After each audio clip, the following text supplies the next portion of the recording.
Hello, welcome back to the end of the summer. You are listening to Crossword, where cultural clues lead to the truth of the word. And my name is Michelle Macklin. Okay, I've gotten off my summer duff and decided to go ahead and start, I can't believe it, my fourth season of podcasting. I have over 200 episodes, and it has been quite a journey. Today, I'm going to interview Professor John Ferling, Shots Heard Around the World, America, Britain, and Europe in the Revolutionary War. A great book to start off our season, because this season I'm going to really concentrate on American Revolutionary books, or the sesquicentennial. I challenge you to say that 10 times fast. It means the 250th year celebration of the signing of the Declaration of Independence in 1776.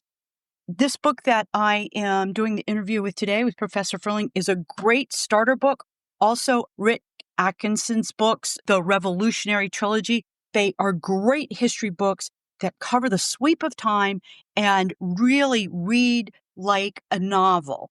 And I hope you stay with me this season. I hope you tell your friends about me, because Crossword, at the end of the day, is a nonfiction author book podcast. But what I'm really trying to do is sit down with authors whose works spark curiosity. They challenge our perspectives, and they tell the stories that shape our world. And the best things that we can do as human beings is to be in conversation, talking to each other, forming community. So I hope readers out there, when they hear one of my podcast interviews, they buy the book, they read the book, and they tell their friends about the book, and it engenders conversation. Anyway, you can find more information about me at bookclues.com. This year, I'll try to post more about books and blogs and things that are being read, and what readers are saying and what listeners are saying. Thank you. God bless. Hello, folks. We are so lucky to welcome Professor John Ferling. He has written a wonderful book, Shots Heard Around the World, America, Britain, and Europe in the Revolutionary War. And it is a great book to start off the semi-quincentennial, or the 250th year celebration of the signing of the Declaration of Independence, which we will celebrate next July 4th, 2026. Welcome to the show, Professor Ferling. Well, thank you for having me. Professor Ferling is Professor Emeritus of History at the University of West Georgia.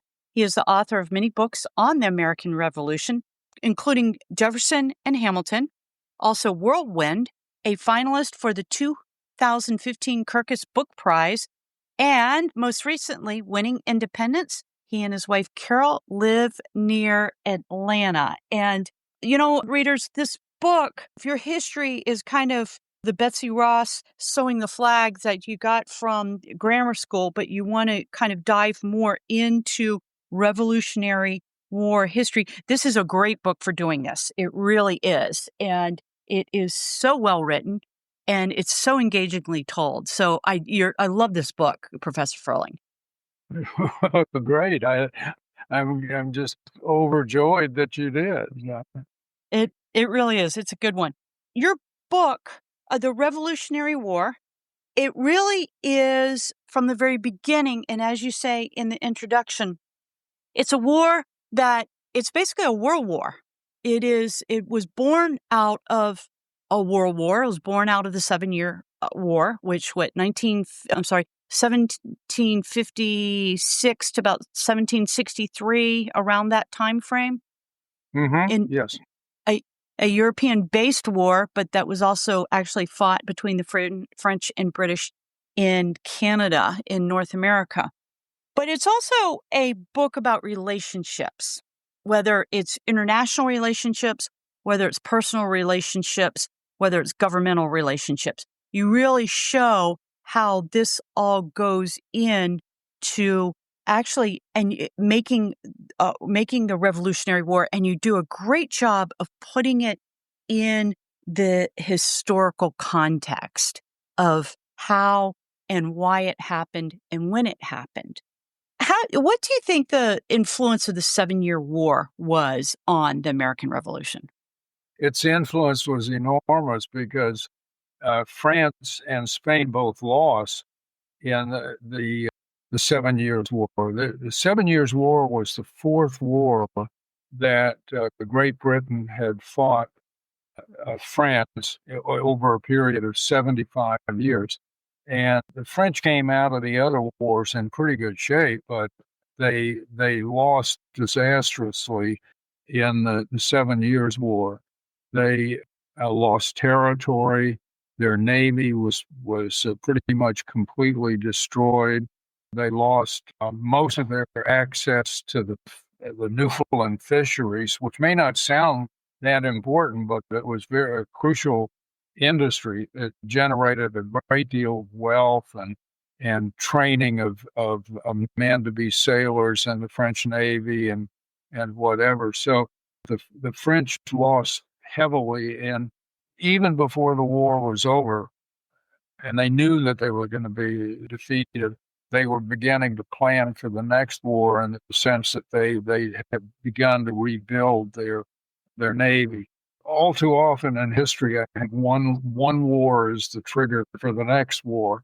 That was the case in this instance, that the French were committed from 1763 when the 7 Years' War ended to another war with Britain, a war of revenge and redemption to restore France to its previously exalted place. But it couldn't be done overnight. They had to rebuild their navy, and building ships took a long, long time in the 18th century, given the technology of the time. So they set about rebuilding their navy. And from the very beginning, they thought this was a process that would probably not be completed until around 1778, that it would take them around a dozen years to reach a point where they could contest the British on the high seas. And if they would be combined with Spain, their traditional ally, they would have actual naval superiority. So both Spain and France began reconstructing their navy and then biding their time until they could go to war with Britain again. I tell you, you really see this as in the sweep of time, in the sweep of history, because you really do see that you go from the 7-Year War to the American Revolution to the War of 1812 to Napoleon and finally to the Congress of Vienna in 1815. So you really see the sweep of war in history. And you know something? If you don't want to if you don't want war to continue, don't go to war. I mean, and that we've learned that time and time again, haven't we? Wars don't solve wars, unfortunately. Going into this war, you talk about French and French. You have some great one-liners. You can talk about the sulfurous hatred the French had for the British. But everyone goes to war with a certain assumptions. And sometimes those assumptions are wrong, and sometimes those assumptions are right.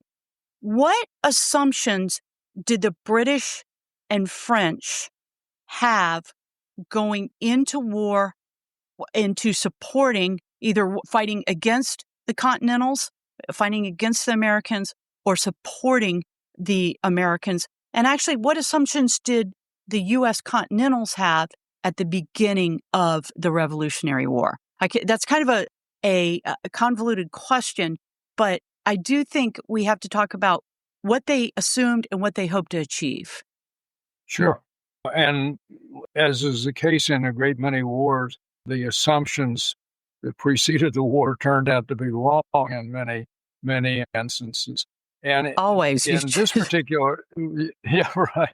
In this particular case, I think the British really tried to avoid war. I mean, they began to have problems with the colonies around the middle 1760s with the colonial protests against the Stamp Act and tightening the customs regulations and whatever. But they appeased the colonists for a great many years with repealing legislation, modifying legislation, trying what they could. But But eventually, the colonists' defiance reached a point that the British had to make a choice. We have to use force, or we have to capitulate to them, and capitulation might mean losing the colony. So the British, I think, in 1770, late 1774, made the decision to use force. It was something that they decided on after the First Continental Congress in Philadelphia defied them and refused to concede to the coercive acts that the British had passed. And so the British decided to use force. And at that point, I think the British felt that they would use force and it would mean war, but it would be a very short war. The colonists didn't have an army, that they didn't have a legacy of unification. The colonists pretty much stood alone, and in previous wars, they had not cooperated with one another. The colonists didn't have a navy. They didn't have the means of sustaining themselves during a long war. It's a very agricultural economy in North America at that time. And so I think the British just felt that it would be a short war. Some felt that the British Navy alone could suppress the rebellion, and others thought one battle would be all that would be required. They did have some pretty good. The British authorities, Lord North was the prime minister, and he and his cabinet had pretty good intelligence from the commander of the British Army, General Thomas Gage, who was also the last royal governor of Massachusetts. And General Gage kept telling them, "Well, look, this is a widespread rebellion. You think it's centered in Massachusetts and New England, and there's not much support for it outside of New England, but you're wrong. It's a widespread rebellion. And so if you make the decision to go to war, you need to commit a large army to America before the war begins, because the first battle can be really crucial. If we just absolutely destroy the Americans in that first engagement, then people in Pennsylvania and Virginia and South Carolina and whatever are going to say, we just can't fight the British. They're too powerful." But Lord North's government didn't listen, and it went to war with maybe 6,000 troops in America, and they were scattered around, so that they really were unprepared for war. And it was the first major mistake, I think, that the British made in going to war. So the British, I think, were just on the wrong track, I guess, when they made their choice. The Americans, on the other hand, I think were divided. John Adams was a delegate to the First Continental Congress, and he came home and he wrote a letter, and he said, the members of the Congress are afraid of war. They don't want to go to war. And I think generally that was probably right. They hope to avoid a war, but on the other hand, more and more of them felt that they had no choice. They didn't want to capitulate to the demands that the British were making of them.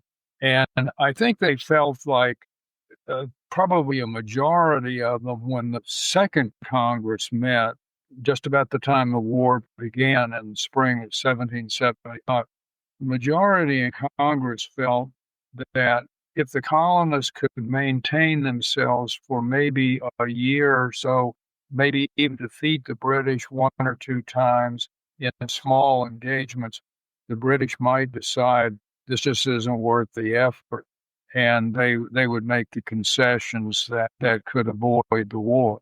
And as far as the French were concerned, they were just watching very carefully to see what happened. From the moment the British learned of the first colonial protests in the mid-1760s, they sent secret agents over to America to snoop around and try to determine whether this might lead to a revolution whether there was anything they could do to help bring about a revolution against England, and what chances the colonists had if they did go to war.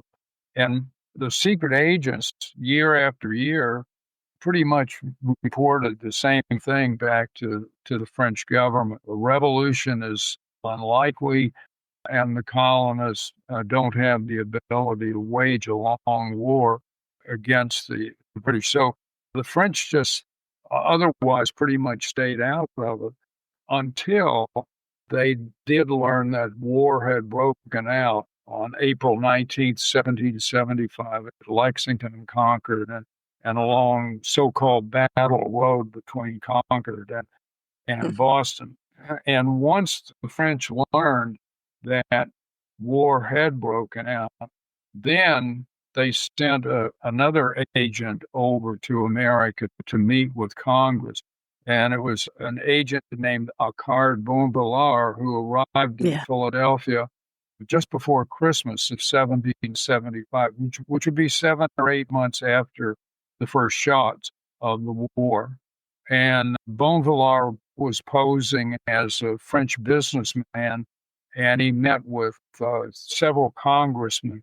And they met in secret. In fact, they met so secretly that most of the members of Congress didn't know that they were that Benjamin Franklin and a couple of other congressmen were even meeting with Bonvillars.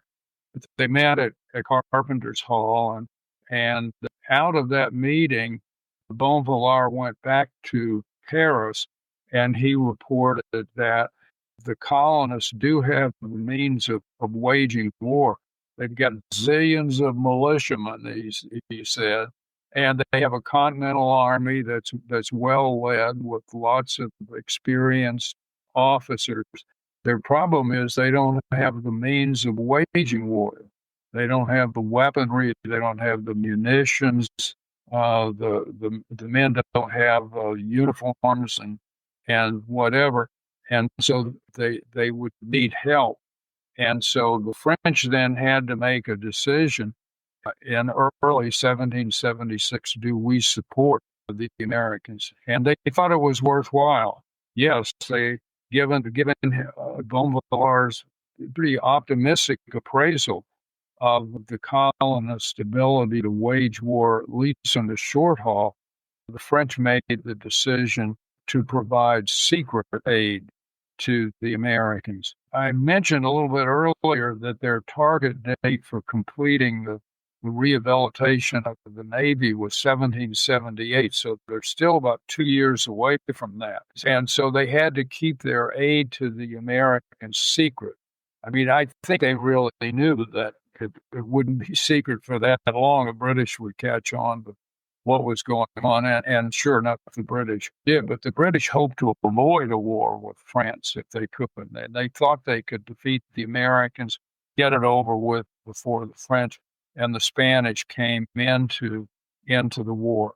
And so the French make the decision to provide secret assistance to the Americans. And that's a decision that finalized in the late spring of 1776. And it takes a while to get all of that material together, and then it has to be shipped across the sea. So it's not going to arrive in America until 1777. So 1776, the colonists are on their own, really. And that really becomes an absolutely crucial year in the war, because I think the British did have the capability of defeating the Americans in 1776 and bringing the war to an end, and the American Revolution really before it ever got started. But it didn't work out that way for the British. How well equipped were the British soldiers at this time? One of the things you bring out in your book is that the logistics was not insurmountable, but it was definitely difficult coming from, 3,000 miles across a big ocean of having to, they brought food, they brought everything for these soldiers. How well equipped were they in 1776 at this point? I think they had a couple of problems. One was that they didn't have a sufficiently large army. The British as I mentioned earlier, he only had about 6,000 or so troops in North America when the war began. Once Lord North's government learned the bloodbath that the British Army experienced on the day the war began at Lexington and Concord, and then at Bunker Hill in June of 1770, then they began in earnest to expand the British Army. The British Army totaled about 48,000 men altogether when the war began, and it would more than double after that. They would raise about another 60,000 men in the course of the war. So that was one shortcoming that the British had. But on the other hand, the British Army was a professional army. At the outset of the war, the men had ample weapons and munitions and certainly ample training and whatever. Many of them were inexperienced. I mean, they hadn't fought a war in a dozen years, and so many of the men had not been in combat yet. But by and large, it was a well-trained army, certainly better than the Americans could throw against them. But they did have logistical problems. Britain is 3,000 miles away and across the Atlantic Ocean from the colonies. And this is a day, obviously, before telephones and computers and whatever. GPS, so there's a real lag in communications at that point. So that oftentimes what happened, and this was true throughout the war, and it plagued both sides, plagued the British probably a little bit more, but the British would send messages home about what they needed and what the military situation was, and it would take 30 or 40 or even 50 days for the information to reach Britain, and then they had to respond to that, get the materials together, send the materials across the Atlantic. And so by the time those materials arrived, maybe 5 or 6 months after the first intelligence that they had gotten, that intelligence was outdated. That was a problem they faced. And Washington and the Americans had the same problem, too. I mean, they didn't have computers or telephones either. And so this is a war that's waged across a continent that stretches from the northern colonies down to the southern colonies. It stretches for thousands of miles, and getting the messages, communications from one end to the other was a lengthy process that plagued both sides. So the British had logistical problems, but I think compared to the Americans, really paled compared to the logistical problems that the Americans had, in terms of lack of uniforms and shoes and blankets, and sometimes in winter encampments like Valley Forge and at Morristown. Next year, there was a dearth of food for the soldiers for days on end. There's one diary kept by an American soldier, Joseph Plum Martin. He was at Morristown in the winter of 1779, and he talks about the men being so hungry they were eating the bark off of trees and whatever to try to stay alive.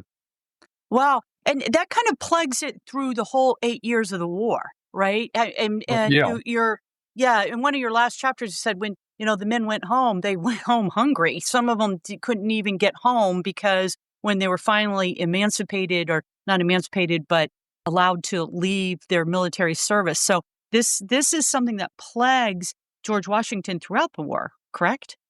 Yeah, absolutely. Yeah, it's an ongoing problem throughout. I mean, they tried everything that they could. They appealed to the civilians, and to be sure, communities had drives to raise materials, blankets and shirts and whatever for the soldiers and send them off. And women on the home front sewed and made shirts and clothing and and sometimes, as Washington said, we've gotten a lot of supplies from the French. They've sent over a lot of things, but they're rotting in a warehouse someplace. We don't know where they are. They're Yeah. not Wow. getting to the army. Right. And this was in the age before railroads and trucks and whatever. So they had to haul equipment in horse-drawn wagons and across roads that were unpaved, and they had to do it oftentimes in inclement weather so that the roads were just quagmires. And there was a lot of corruption in the American logistical Oh, interesting. operations Okay. as well. So it all conspired to make for problems that continued throughout the war for the common soldiers. The officers fared better. I mean, especially the senior officers like Washington and the other general officers, during it when they would go into winter quarters, they usually commandeered a house somewhere and had a roaring fireplace and ample food and whatever. But for the soldiers, it was a long, grim war, and some of those soldiers did wind up serving for many years. Some of them kept records on how much they had traveled. They traveled by foot, and some of them wound up, by their calculations, having marched as much as 2,000 miles in the course of Wow. the war. That's So a they had good shoes at the beginning. They didn't have good shoes at the end. And Joseph Plum Martin, that I mentioned earlier, even talked about having to sleep in the field at night, or being so tired that he would go to fall asleep while he was standing on his feet. Certain time periods when they were out in the field. So it really is a long, grim war. I think that's one thing that the Americans, maybe the American public, isn't that so aware of today. I mean, we know about the losses in the Civil War and World War One, World War Two, and Korea and Vietnam and whatever, but oftentimes I think maybe it's because of the paintings. We don't have photographs from the Revolutionary War. We have paintings, and the paintings usually show the officers and oftentimes even the soldiers in resplendent uniforms and looking like they're well fed. They're not they don't certainly don't look like guys who were starving in those paintings. So I think that has led to some missteps in people's thinking. But the fact of the matter is that probably we're somewhere in the neighborhood of 35 or 40% of the men who actually served in the Continental Army during the war died. That compares to like 1% of the Americans who served in the military in World War II. So yeah, just it incredible. was tough war with a huge mortality rate, and there was a large mortality rate among the British soldiers, within the British Army and the British Navy as well. So it wasn't just the Americans that paid the price, but the British did too, and a lot of suffering on the home front. I found surprising that I discovered in the course of working on the book was how much disaffection there was in Great Britain as the war went along. People were paid much higher taxes because of the war. There were trade imbalances brought on by the war that led to widespread unemployment in certain industries in certain areas in England. And there were many petitions sent to the government to please end the war, get this thing over. Eventually, in 1779, there was a widespread revolt in London called the Gordon Riots that went on for about a week and led to the destruction of an enormous amount of property, and almost led could have led to the death of Lord North and some of the other officials. They were in a precarious situation, but managed to survive. One of the things, though, that I found amazing, and this is be all patriotic here, but I think this is the genius of America in some ways. you said by within 4 or 5 years, by the end of the war, when the hostilities, 1983, or what was it, 1983, when the final peace agreements were signed, is that Britain was experiencing not a deficit, but a surplus because of exports and imports coming from the United States at that point. And we actually, the United States kind of became an engine for that economy, which is just amazing to me of how scrappy and dire this war was to end up like that. I mean, we are a energetic, innovative people. We really are, and have been from the very beginning. The war was followed by a good bit of prosperity in America. I mean, once it was over, people who had done without during the war wanted to do with following Right, the sure, war, and so there sure, was a as always, right. great deal. It was very much like the aftermath of World War II, where people Right. had, in that case, that they had gone through the Depression followed by World War II, so there'd been deprivation for a dozen years or so.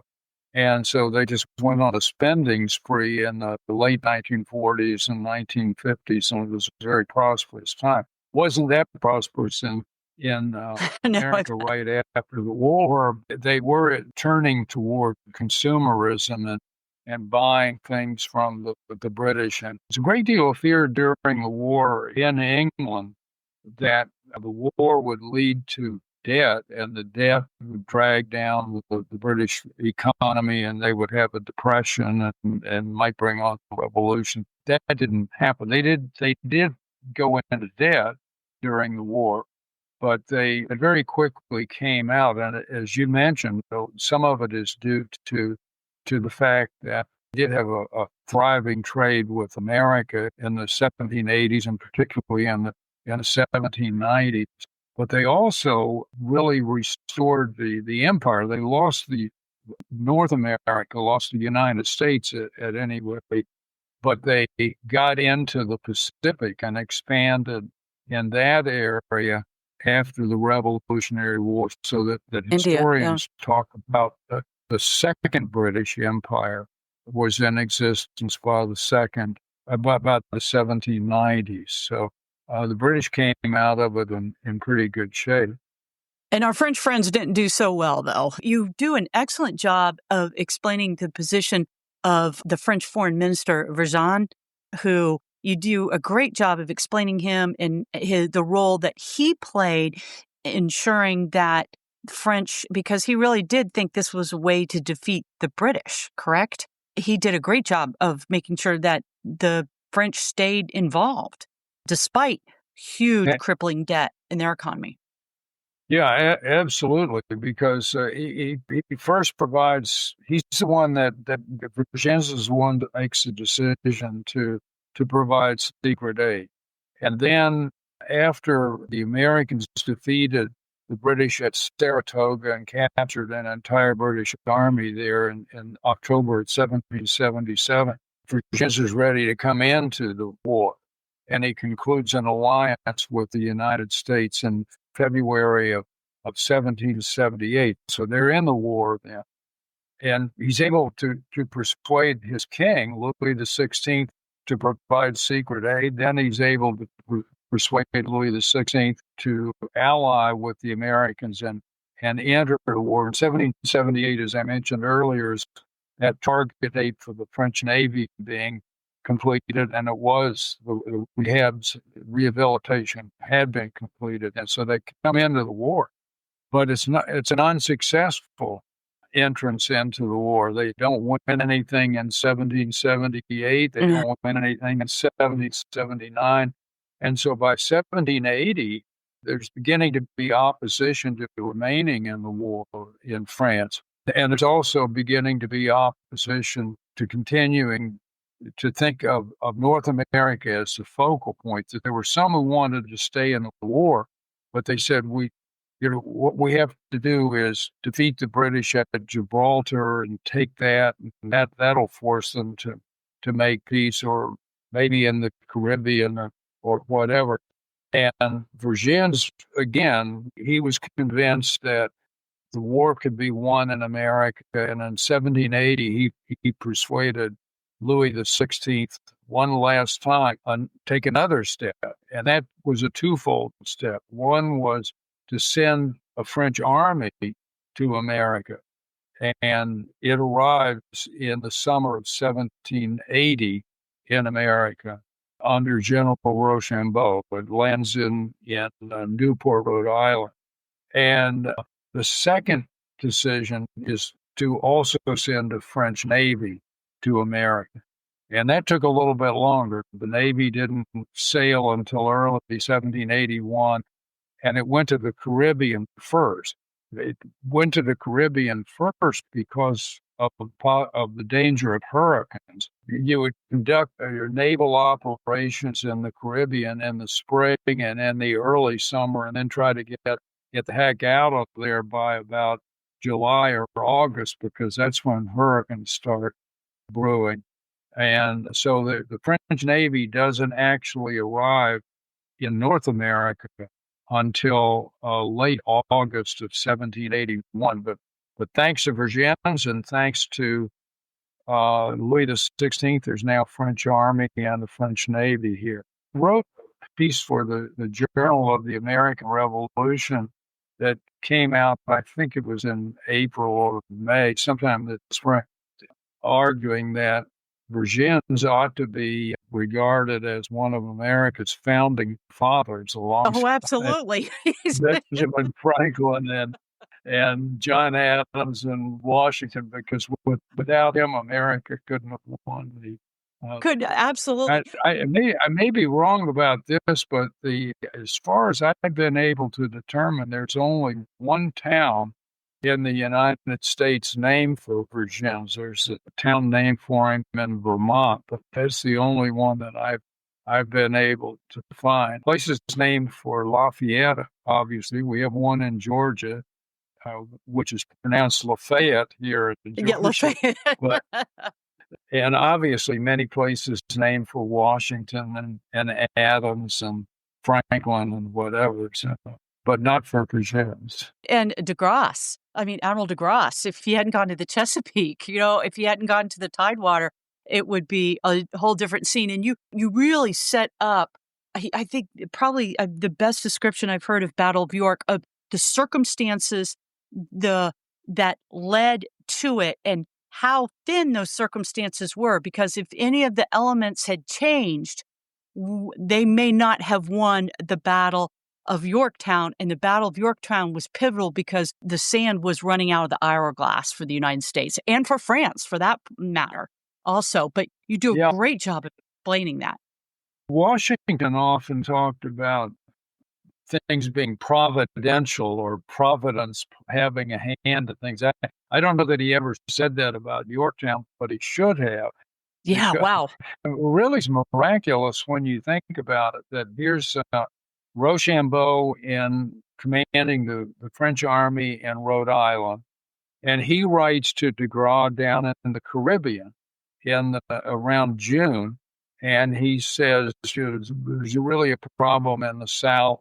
That's where you're most needed. Can you come when you come north, instead of coming to New York, which Rochambeau and Washington had agreed that would be the focal point in 1781. But unbeknownst to Washington, Rochambeau writes to de Grasse and says, can you come to the Caribbean? So he sends that in the spring. It goes by a letter. It takes weeks before de Grasse gets it. And de Grasse, agrees that he's going to come to the Caribbean. He sails for the Caribbean, but Rochambeau doesn't know exactly where he's coming. Just knows that he's written and asked him to come to the Caribbean. He arrives in August, literally only about 4 or 5 days before de Grasse arrives in the Chesapeake is when Rochambeau learns that he's coming to the Chesapeake. So he immediately tells Washington, and then the French and the American army have to come from New York by foot all the way down to the Chesapeake. That's a long walk. To rendezvous with de Grasse. and how all of that, I mean, this is a war where almost nothing that was planned worked out as planned. Everything went awry, which tends to happen not in wars all the time and all kind of other things in life. But in this case, everything seemed to work, just everything meshed together almost miraculously. So Washington could have said it was providential that Yorktown took place. What your book also really shows is how, I mean, it was providential in so many ways because there were so many turning points where it could have gone wrong and it did go wrong, but somehow in the end it came out.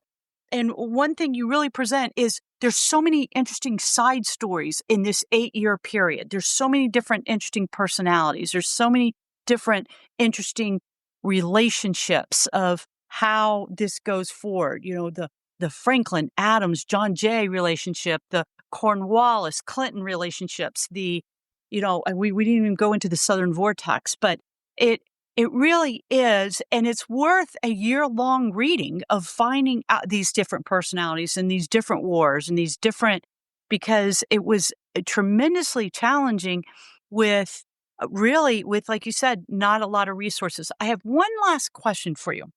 What is the difference? And this is, I didn't realize, I don't think I really truly understood before I read this book, but the difference between the militia and the Continental soldiers, because the Continental soldiers was basically a Federalist army, but the militia often filled in for the Continental. That was a real relationship, wasn't it? And it was a tenuous one at times. The militias went back to England, of course, and the first colonists brought militias. I mean, they established militias as soon as they got here, citizen army. And so militias were within each colony, or after 1776, when the colonies became states, they were the property of each state. And in fact, the federal government, including George Washington, could not call militia to duty. Washington could and did ask governors to call their militia to duty. And as far as I know, I'm unaware of any case where a governor ever refused Washington's request. And so the militiamen were soldiers at the state level. I mean, they were just private citizens, and they would have musters every once in a while on a day where they supposedly trained. In peacetime, I think it was more a social event, drink a lot of beer and march around for a couple of hours and whatever. But in wartime, it could become deadly serious. And if the militia was raised, then usually their length of service was no more than 3 months. It may not be that long, but that's about the length of time. And then those militiamen would be brought out, and other militiamen would come in, and there'd be long stretches where no militia was on active duty particular states. And so it was very different from the Continental Army. In the Continental Army, initially you went in for 1 year. And at the end of that first year, in fact, virtually every man left the Army as soon as his year expired. And Washington went to Congress and said, we can't wage a war this way. We need a standing army, men coming in for long periods of time. And Congress refused Washington in 1776. So the men who went in 1776 also went in for 1 year. And they all left at the end of their one, or nearly all of them left at the end of that first year. So then Congress, 1776 was not a good year for the Americans militarily. And so at the end of 1776, Congress created a standing army that the men who came in to the Continental Army, for the most part, came in for the duration of the war. And Okay. they thought they were coming in for 3 years. And many of them felt deceived later on by that. And there were some mutinies in the Army in early 1781. principally over that, when men said, "Hey, I thought I was in for 3 years, and 3 years are over, and now you're telling me I signed up for the duration." And Washington, on many occasions, asked Congress to conscript or draft men into the army. And Congress never took that step, but some states did, in the sense that in Massachusetts, for example, and this would be very typical, Congress would assign a quota based on the approximate population of the state. So a state like Massachusetts was, along with Virginia, the two largest states in terms of population. And so they had to raise a large number of men. And then Massachusetts in turn, would assign a quota to counties or villages. And when the local village couldn't meet the quota, if they were supposed to raise 8 men and they only could raise 7, then they would conscript somebody Okay. into it. And usually what they would do is they would almost invariably pick the young single man in the militia, somebody who didn't have a family Sure. and who was young, and he would be the one that would draw the short straw and would be conscripted. In that case, a lot of those guys went in for only 1 year. And in fact, the states couldn't, I mean, it was up to the states to recruit the Continental Army was working with them, but it was up to the states to furnish the men. So they did a lot of recruiting, and they had difficulty getting men in for 3 years. So despite the 3 years or the duration notion, a lot of states said, okay, you can come in for 1 year, but we'll give you land out west after the war. After we win the war, we'll give you land out west if you agree to come in for 3 years of the duration. So that Instead of was how they college. raised the army. Okay, well, it's interesting. The National Guard now uses college. They'll pay for college, right? Or something. So they promise you something, and it's so interesting because I mean the Supreme Court recently heard a case about how they can use the National Guard or the militia. So this has always been a problem in the background of our history of who owns the militia, who owns the National Guard, and Yeah. constitutionally, it's Well, always been when tension. Washington became president, one of the first things that he went to Congress to do was to try to reform the militia.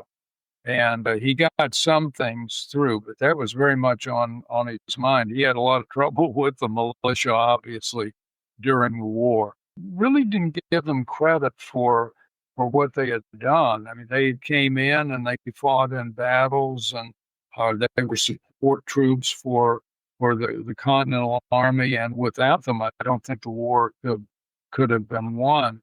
When Washington went before Congress in December of 1783 and resigned his commission, and this is really the end of the war, he makes one of his many farewell addresses. We only remember the one that Hamilton wrote for him, 2 farewell addresses, one to his army and one to Congress at the end of the Revolutionary War. In that farewell address to Congress, he thanks his officers, but he doesn't say a word about the enlisted men in the Continental Army. He doesn't say a word about the militiamen.